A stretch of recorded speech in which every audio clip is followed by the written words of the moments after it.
Morning, everyone. Thank you so much for joining me today. My name is Matt. I'm delighted to be able to show you Fathom's new forecasting release. Just before I get into the very short demo today, because we are kind of time restricted due to the format of the event here, if you are interested in anything, do go to fathomhq.com. If you use the little chat in the bottom right hand corner, you reach out to me or a colleague, we can give you kind of a longer personalized demo on the feature set and answer any questions that you may have. Alternatively, you can jump straight to one of our free 14-day trials, which are fully functional, so you can create your consolidated groups, benchmark groups, forecasting for all your clients, as much as you want to do in those 14 days to really try out the software for your client base and for your practice. So I got that out of the way. For anyone who's not heard of Fathom, just a very quick primer before we get into forecasting. So Fathom is a business analytics, management reporting, and forecasting tool. Now we integrate with Xero and QuickBooks Online, so we pull through the trial balances from the chart of accounts there. So as a result of that, we do not pull through the transaction level data, which means that today's demo is on indirect forecasting. It's more strategic at a higher level to sit down with clients as part of their reporting pack and discuss various scenarios with them. If you don't use Xero or QuickBooks, that's absolutely fine. You can upload your data via Excel. It's just part of the month-end process and is painless. That's also an option for you today. Final thing is that once you add your clients into Fathom, you get everything in Fathom. It's not modular, so you get the online analysis tools, you get the reports, you get the forecasting, and they're all into play. So anytime you change something in forecasting there, which I'll also show you in a few moments, it will flow through to the report if you've built a report based on that forecast, and you can toggle the different scenarios. You can use the business roadmap, which again I'll show you shortly, and it's all under the one roof, which I think is really helpful for you to deliver your advisory offering. Cool, so now we've got our data in. I'm going to select forecasting. Obviously I've already built a forecast for this demo entity in the interest of time, but it is a fairly quick process for you to get set up. So there's three wizards to start with. You can pick a link to budget, or you can pick one of two quick setup wizards. One's a little bit faster than the other, and the way we look at it is we try and strike a balance between not having a broad brush approach, because that's not perhaps as flexible as you need it might not be as accurate for the client, but we also try not to make it so you are essentially duplicating what you'd have to do in Excel because of the number of edits you need to do to get any formula to work, for instance. Once you hit Fathom Forecasting, it's going to be this page that you see. Now, a few navigational things and a few explanations before we go into each in a little bit more detail. So on the left-hand side, we have Forecast, which is the main grid, which is what you see in front of you right now. You then have the business roadmap, which visualizes a lot of different standalone events, which we call micro forecasts. Now, micro forecasts have all of the accounts related to that micro forecast contained therein. And when I say micro forecast, think of things like hiring a new employee, opening that new store. Whatever the client says, actually, this might be a good idea. What do you think? Or maybe you go to the client and think, oh, have you considered doing X, Y, or Z? You can then model that out in a standalone micro forecast. And the benefit here is that you can visualize it in the business roadmap, as well as toggle it on or off in both the reporting and the forecasting sections as well. So it's not going to impact directly your main forecast. It's going to be layered on top of that, which gives you quite a comprehensive way to model out events and scenarios in Fathom. The next tab along is micro forecast, is how you create those standalone events.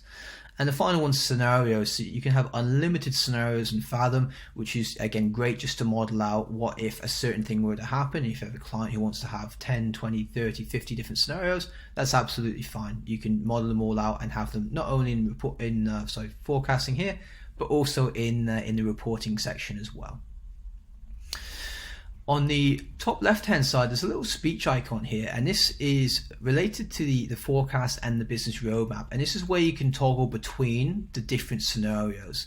So again, this is quite powerful to see what the difference is between the two to a specific account or the events that are going to happen in April, say. And again, just a nice little way to quick toggle between those.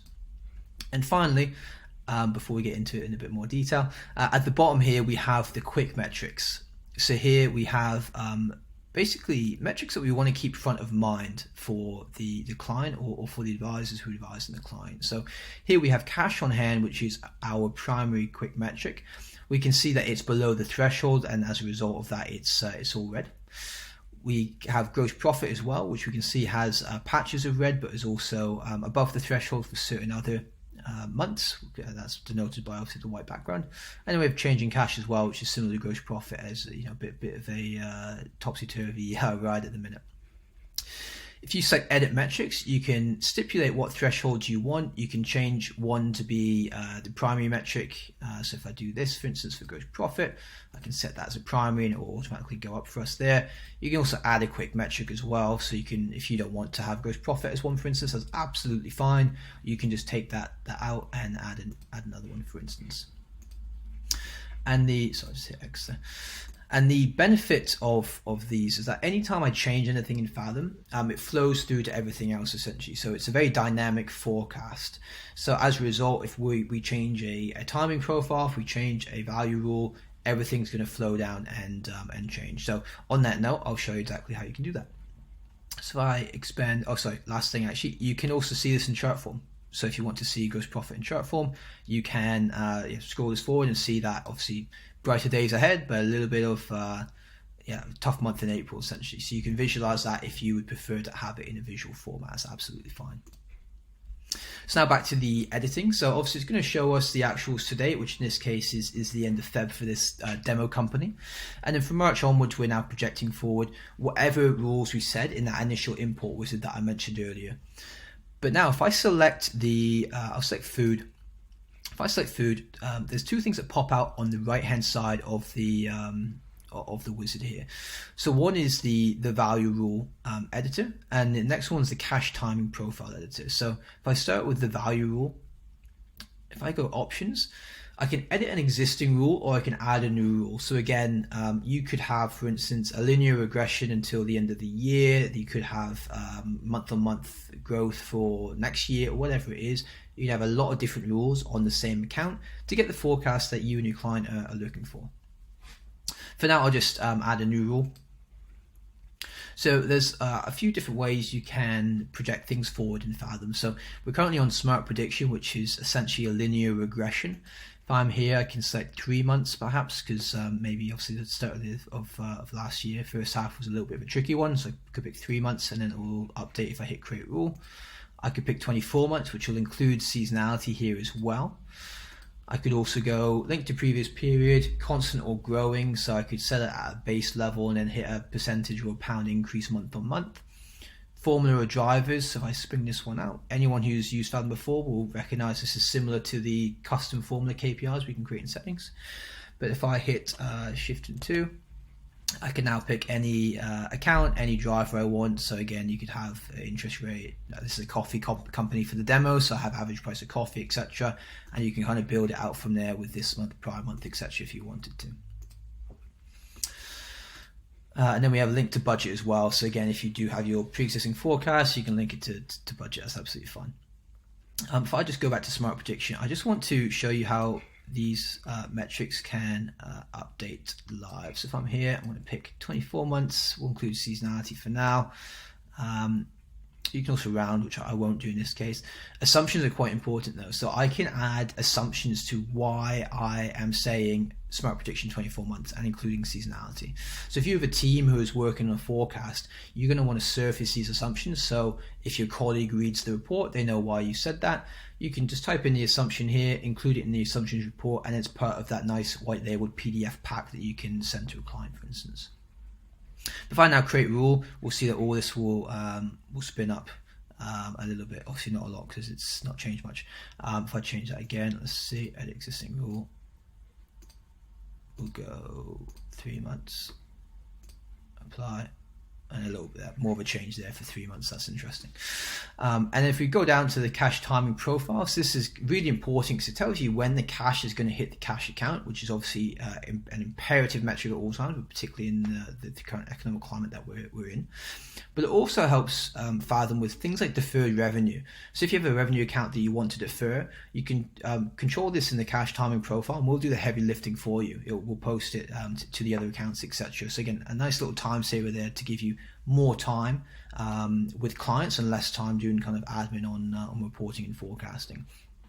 If I go here and again, similar workflow to the value rule, if I hit options, I can edit the existing rule, add a new rule, or I can even see the preview, see what accounts have impacted and when precisely due to this current value rule.